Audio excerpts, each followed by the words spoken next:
Sebenarnya kan strong itu nggak bisa tiba-tiba, nggak mungkin kan Seren. Maksudnya pasti dia sudah melewati beberapa tahapan sampai akhirnya dia jadi lebih kuat lagi, lebih kuat.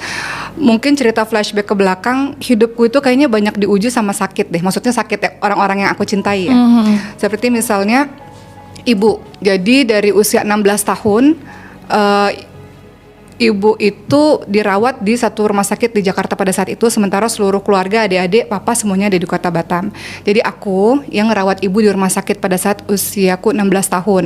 Ibu waktu itu penyakitnya pemphigus vulgaris. Hidup di rumah sakit berbulan-bulan itu banyak pelajaran hidup kan, bahwa kita ngelihat orang yang udah meninggal duluan, depan meninggal, kita dengar orang sakratul maut, keluarganya histeris dan sebagainya. Kayaknya air matanya udah banyak di situ, ditempanya di situ waktu usia 16 tahun itu, dan berharapnya hanya kepada Allah aja gitu. Orang lain nggak bisa sepenuhnya ngasih kita kekuatan. Singkatnya akhirnya ya dari situ menyadari bahwa kita kuat karena ada Allah, dan ada satu ayat yang jadi peganganku sampai hari ini. Wala tahinu wala tahzanu wa antumul a'launa in kuntum mu'minin.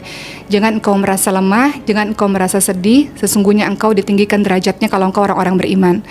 Bahwa Allah bisa sekali merubah keadaan seseorang. Hari ini dibuat bahagia, besok dibuat sedih. Hari ini dibuat jaya-jayanya, besok dibuat titik paling rendah. Itu mudah sekali bagi Allah.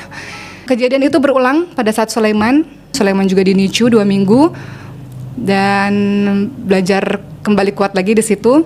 Dan ingat kisahnya Nabi Ayub alaihissalam ketika Nabi Ayub mengatakan anni masaniyad dur wa anta arhamur rahimin, ya Allah saya sakit ya Allah, engkau lah yang maha penyayang dari semua penyayang.